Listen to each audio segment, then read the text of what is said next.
Hello everyone. आज का the Hindu and the Indian express दोनों ही न्यूज़पेपर के अंदर पार्लियामेंट की जो प्रोसीडिंग चल रही है उसको लेके एक इम्पॉर्टेंट अपडेट और आर्टिकल था।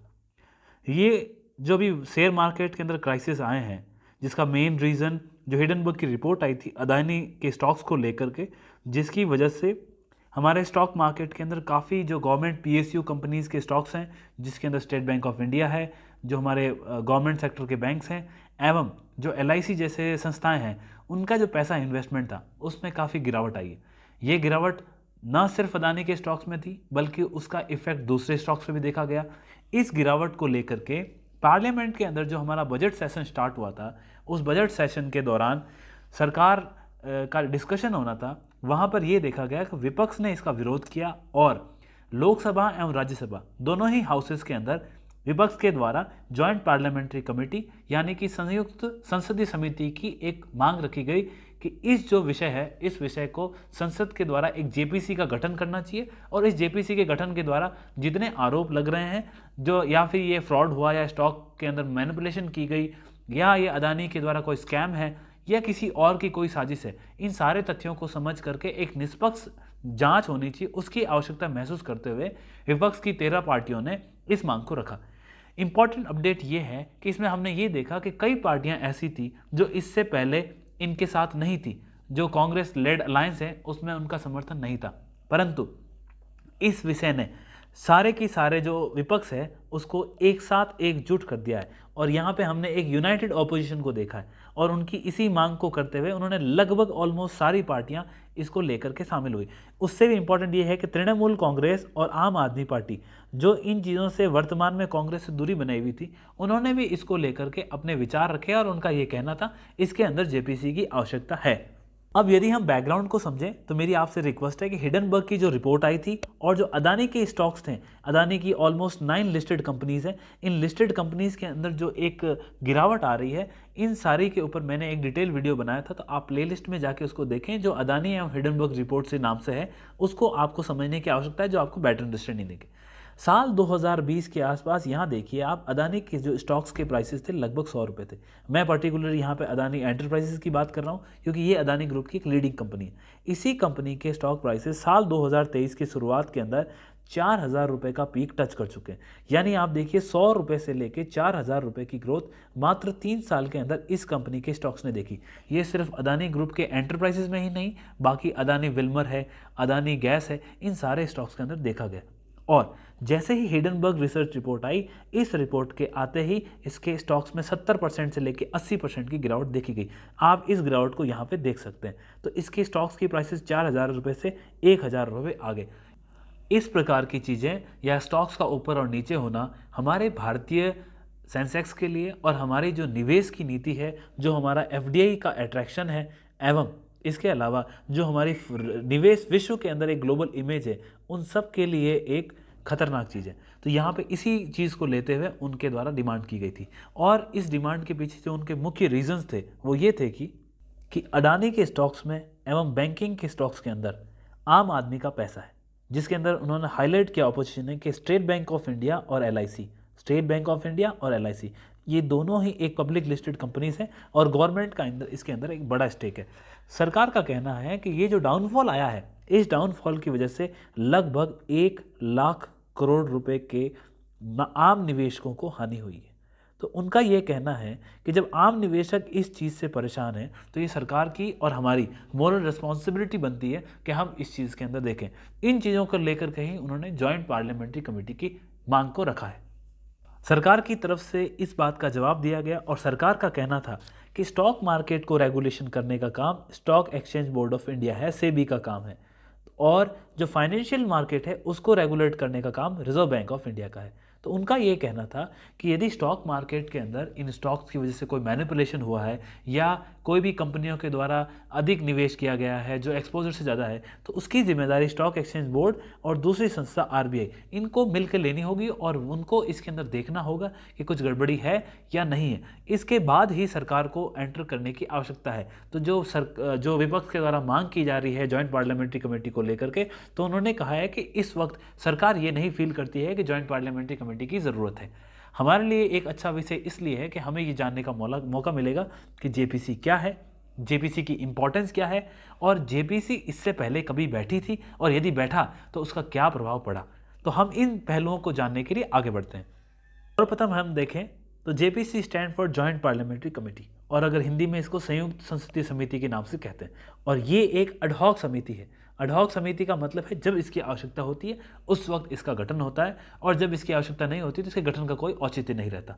इसके अलावा जॉइंट पार्लियामेंट्री कमेटी एक बहुत ही इंपॉर्टेंट चीज़ है हमारी पार्लियामेंट्री फंक्शन का, जिसके अंदर इसने कई बार इसकी रिपोर्ट्स के द्वारा सरकारों का तख्ता भी पलट करवाया है। तो लोकतंत्र के अंदर इसकी एक बहुत बड़ी इंपॉर्टेंट साख है। अगर हम देखें कि जॉइंट पार्लियामेंट्री कमेटी का आप गठन कैसे कर सकते हैं, तो इसके अंदर किसी भी एक सदन के द्वारा यदि प्रस्ताव को पारित कर दिया जाता है और दूसरा सदन इस प्रस्ताव की अगर सहमति या अनुमति दे देता है, तो जॉइंट पार्लियामेंट्री कमेटी का गठन होता है। इसके अंदर पक्ष एवं विपक्ष दोनों के लीडर्स का चयन होता है, और ये लोकसभा एवं राज्यसभा दोनों को मिला के बनाई जाती है। और जॉइंट पार्लियामेंट्री कमेटी में इनमें से ही किसी एक को अध्यक्ष बनाया जाता है। और रिसेंटली जो हमारी 2019 के अंदर डाटा प्रोटेक्शन एक्ट आया था, उसको लेकर के जॉइंट पार्लियामेंट्री कमेटी बैठी थी, जिसके अंदर सदस्यों की संख्या लगभग 30 थी। हालांकि ये अनिश्चित है, परंतु रिसेंटली ये बैठी थी, तो इसके बारे में मैं आपको बता रहा हूँ। भारत में जो सर्वप्रथम जेपीसी के बैठने और गठन होने की वो जानकारी हमें बोफोर्स स्कैंडल के टाइम पे मिलती है, जो 1987 के हुआ था। इस वक्त राजीव गांधी सरकार के दौरान जेपीसी का गठन हुआ था, और इसमें एलिगेशन लिखे थे कि जब बोफोर्स की डील हुई थी स्वीडन की कंपनी के साथ में, उस वक्त किसी प्रकार की रिश्वत की और करप्शन की गुंजाइश थी, जिसको लेकर के पार्लियामेंट में काफ़ी विवाद चला, और लगभग एक पूरा सेशन पार्लियामेंट का बर्बाद हो गया था। तो इसका जेपीसी का गठन किया गया। एवं इस दौरान राजीव गांधी सरकार में ही रक्षा मंत्री रहे विश्वनाथ प्रताप सिंह, वीपी सिंह, जो काफ़ी फेमस हैं अपने मंडल कमीशन की रिपोर्ट को सिफारिश को लागू करने के लिए, उन्होंने इसका विरोध किया था। और उस विरोध के कारण से हालात ये हो गए थे कि 1989 के अंदर जब इलेक्शन हुए थे लोकसभा के, तो राजीव गांधी सरकार का तख्ता पलट गया था और सरकार चेंज हो गई थी। तो आप ये समझ सकते हैं कि जेपीसी की कितनी इंपॉर्टेंस है। इससे जुड़ा हुआ फैक्ट आपको मैं एक और बता दूं कि ये जो बोफोर्स स्कैंडल है, जो उस वक्त एक काले साये में था, उस बोफोर्स की डिलीवरी भारत को कारगिल वॉर के टाइम पे 1999 में हुई थी, और जिसने हमारी विक्ट्री के अंदर एक इम्पॉर्टेंट रोल प्ले किया था। तो ये ना सिर्फ बुरे कारणों से बल्कि कुछ अच्छे कारणों से भी जाना जाता है। हालांकि बाद में इसको एक क्लीन चिट दे दी गई थी। सेकंड जो इंपॉर्टेंट इवेंट हुआ था, जेपीसी का गठन हुआ था, तो वो हर्षद मेहता का 1992 का जो स्कैम था, जिसके अंदर उन्होंने लगभग 5,000 करोड़ रुपए का घोटाला किया था, ऐसा माना जाता है। तो उस वक्त जेपीसी का गठन किया गया। उस वक्त भारत के अंदर सरकार के ऊपर काफ़ी लांछन लगे, और इस विवाद ने भी सरकार की छवि को बहुत ख़राब किया था। और जेपीसी की जो समिति की रिपोर्ट्स थी उसके बारे में आगे बात करेंगे, परंतु ये एक ऐसा इवेंट था जब जेपीसी का गठन किया गया। इसके अलावा 2001 के अंदर केतन पारेख, जो कि हर्षद मेहता के ही उस वक्त कार्य करते थे उनके अंडर में, उन्होंने 2001 के अंदर भी स्टॉक मार्केट के अंदर स्कैम किया था। तो उस वक्त भी उनका इस मैनिपुलेशन के लिए जेपीसी का गठन किया गया। इन दोनों ही स्टॉक मार्केट के क्राइसिस के दौरान एक इंपॉर्टेंट जर्नलिस्ट थी सुचिता दलाल, उनकी बड़ी महत्वपूर्ण भूमिका रही थी। उन्होंने अपने विदेशों से और डोमेस्टिक रिलेशन के आधार पे इसके बारे में जानकारी लेके इसको मीडिया का एक जो इफेक्टिव रोल होता है वो निभाते हुए इन चीज़ों को फ्रंट में लेके आए थे। बाद में जो हमारी सॉफ्ट ड्रिंक्स को पेप्सी, कोका कोला, इनकी सप्लाई थी और इनके जो बेवरेजेस प्रोडक्ट आते थे, उसको लेके आरोप लगे थे कि इसके अंदर पेस्टिसाइड्स का काफ़ी इस्तेमाल होता है, जो हमारे मानव प्रजाति के ऊपर, एक स्वास्थ्य के ऊपर काफ़ी गंभीर नुकसान पहुंचाते हैं। और युवाओं के अंदर इनको लेकर बड़ा आकर्षण था, जिससे उनकी सेहत के ऊपर नेगेटिव असर हो रहा था और कैंसर जैसी कुछ बीमारियों की संभावनाएं भी थी। उसको लेकर के जेपीसी का गठन किया गया, और इसकी काफ़ी फेमस रिपोर्ट थी जिसके अंदर उन्होंने इन कंपनियों को दोषी पाया और उनका कहना था कि उनके ऊपर सख्त कार्रवाई होनी चाहिए। और ये शरद पवार की लीडरशिप के दौरान उस वक्त 2003 में इसका गठन हुआ था। बोफोर्स स्कैंडल के बाद जो इवेंट सब जगह न्यूज़ चर्चा देश विदेश में था, वो 2G स्पेक्ट्रम के आवंटन को लेकर था। 2G स्पेक्ट्रम के अंदर आरोप लगा कि 1.76 लाख करोड़ रुपए का घोटाला हुआ और सरकार को इतना नुकसान हुआ। ये चर्चा में कैसे आया? उस वक्त टेलीकॉम मिनिस्टर्स थे डी राजा, और डी राजा के ऊपर आरोप लगा कि उन्होंने अपनी शक्तियों का दुरुपयोग करते हुए और पॉलिसी में चेंजेस किए और कुछ माल प्रैक्टिस करते हुए सरकार को इतने रुपए का नुकसान पहुंचाया और देश की संपत्ति का नुकसान किया। हालांकि बाद के अंदर इसके ऊपर उनको क्लीन चिट मिल गई, लेकिन उस वक्त इसने सरकार का तख्ता पलट किया और यूपीए गवर्नमेंट की जगह हमको नेशनल डेमोक्रेटिक अलायंस की सरकार देखने को मिली। यदि हम इसकी बात करें, आप यहाँ उस वक्त के हेडलाइंस की खबर देख सकते हैं जब इंडियन एक्सप्रेस के अंदर एक पेपर आया था और जिसके अंदर लिखा था कि लॉस टू द नेशन, और आप ये जीरो काउंट नहीं कर सकते, लेकिन मैं आपको बताऊं ये 1.76 लाख करोड़ रुपए का लॉस इस अखबार ने अपने एक डिनोमिनेशन में दिखाया था, जो लोगों को आश्चर्यचकित कर गया। इसका एक बहुत नेगेटिव रिप्रिकॉशन यूपीए गवर्नमेंट को लेके गया और जिससे सरकार भी बदल गई। परंतु समय के साथ जो 18 मेन अक्यूज थे, उन सभी के सभी अक्यूज को माफ़ कर दिया गया और ये देखा गया कि इन लोगों ने अपनी मैनिपुलेशन, जिस तरह से आरोप लगे वैसा नहीं था, हालांकि ये घोटाला था तो ये पॉलिसी डिसीजन के आधार पे था, ना कि किसी इंडिविजुअल के कारण। तो इसके अंदर जो मुख्य डी राजा टेलीकॉम मिनिस्टर थे या कानीमोझी जी उस टाइम राज्यसभा की मेंबर थी, इन सभी को एक्विटल कर दिया गया, छोड़ दिया गया। और इसी के साथ जो हमारे फॉर्मर प्राइम मिनिस्टर थे मनमोहन सिंह जी ने, उन्होंने कहा था कि ये एक सोची समझी साजिश थी सरकार के खिलाफ उनको गिराने के लिए और उनकी छवि को खराब करने के लिए।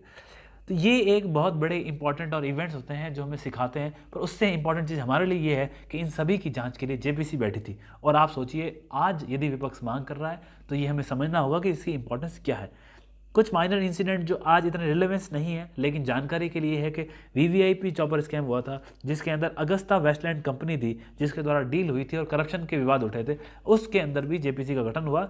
इसके अलावा लैंड एक्विजिशन की डील के लिए भी हुआ था। और सबसे इंपॉर्टेंट 2019 का जो पर्सनल डाटा प्रोटेक्शन बिल आया, साल 2019 के अंदर पर्सनल डाटा प्रोटेक्शन का बिल सरकार लेके आई थी। इस बिल के अंदर एक क्लॉज था जिसको हम एक्सेप्शनल क्लॉज कहते हैं। इस एक्सेप्शनल क्लॉज के अनुसार भारत की राष्ट्रीयता और सोवरेनिटी और अच्छे संबंधों को लेकर के यदि भारत की कोई सरकारी संस्था है, उसको पर्सनल डाटा प्रोटेक्शन से छूट दी जा सकती है।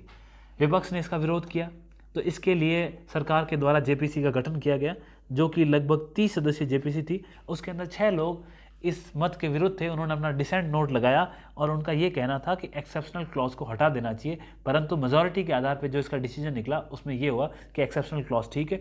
ये लेटेस्ट जेपीसी जो बैठी थी, जॉइंट पार्लियामेंट्री कमेटी, वो आपको इसके बारे में जानकारी होनी चाहिए। यदि आपको इंटरव्यू में पूछ ले या मेंस रिलेटेड कोई क्वेश्चन आए तो आपको समझ सकें। और जेपीसी के बारे में हमने काफ़ी डिटेल में चर्चा की है, तो इसके पहलू में भी कोई सवाल आए तो उसको आई होप आप गलत नहीं करेंगे। आज पार्लियामेंट में क्या हो रहा है? आज पार्लियामेंट में ये देखिए कि बजट का सेशन चल रहा है और आपको पता है कि जितने हमारे सेशंस होते हैं उसमें सबसे इंपॉर्टेंट सेशन बजट का होता है। और बजट को पेश किए हुए 2 ही दिन हुए और इस 2 दिन के अंदर यदि इस प्रकार का अप्रोच चलेगा या पार्लियामेंट के अंदर फंक्शनिंग सही से नहीं होगी तो होगा जो एक कीमती समय है उसका नुकसान होगा। और आर्टिकल जो इंडियन एक्सप्रेस के अंदर आया उसने क्लियरली मेंशन किया है कि 13 मिनट का कार्यकाल लोकसभा के अंदर चला और 8 मिनट का कार्यकाल राज्यसभा के अंदर चला। तो आप सोचिए, राज्यसभा के अंदर 8 मिनट और लोकसभा के अंदर 13 मिनट, पूरे दिन में से सिर्फ इतने समय ही कोई इफेक्टिव हो सकी जिसके अंदर भी अप्रोच चला और जिससे एक टैक्स पेयर की मनी के द्वारा जो लीडर्स आते हैं और उनको एक बजट के ऊपर इंपॉर्टेंट डिस्कशन करना चाहिए वो नहीं हो पाया।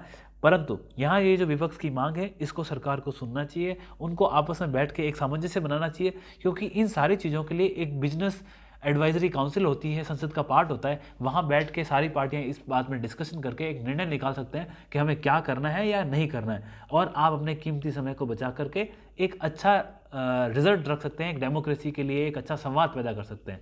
आई होप आपको जेपीसी के बारे में बहुत सारी चीज़ें क्लियर होगी। मैंने आपको इसके अस्तित्व के बारे में बता दिया, जिसमें इतनी क्षमता है कि इसने 2 से 3 बार तो सरकारों को बदला है। तो ये न्यूज़ एंड ट्रांजिशन है, इसके ऊपर यदि आगे कोई और डिस्कशन होता है या जेपीसी का गठन होता है तो हम देखेंगे। लेकिन हिडनबर्ग रिपोर्ट, उसके बाद अदानी के स्टॉक्स में क्राइसिस, उसके अंदर एलआईसी और एसबीआई का लगा हुआ पैसा, फिर विपक्ष के द्वारा सरकार के ऊपर आरोप कि सरकार का इस पर ध्यान नहीं है, सरकार का कहना कि सेबी और आरबीआई इसके अंदर रोल प्ले करेगी, और बजट सेशन का इस प्रकार से वेस्ट होना, ये एक काफ़ी इंपॉर्टेंट टॉपिक है जिस पर हम सभी का ध्यान होना चाहिए। I hope you enjoyed it and please support us, subscribe it. हम आपको इसी प्रकार की जानकारी देते रहेंगे। Thank you so much.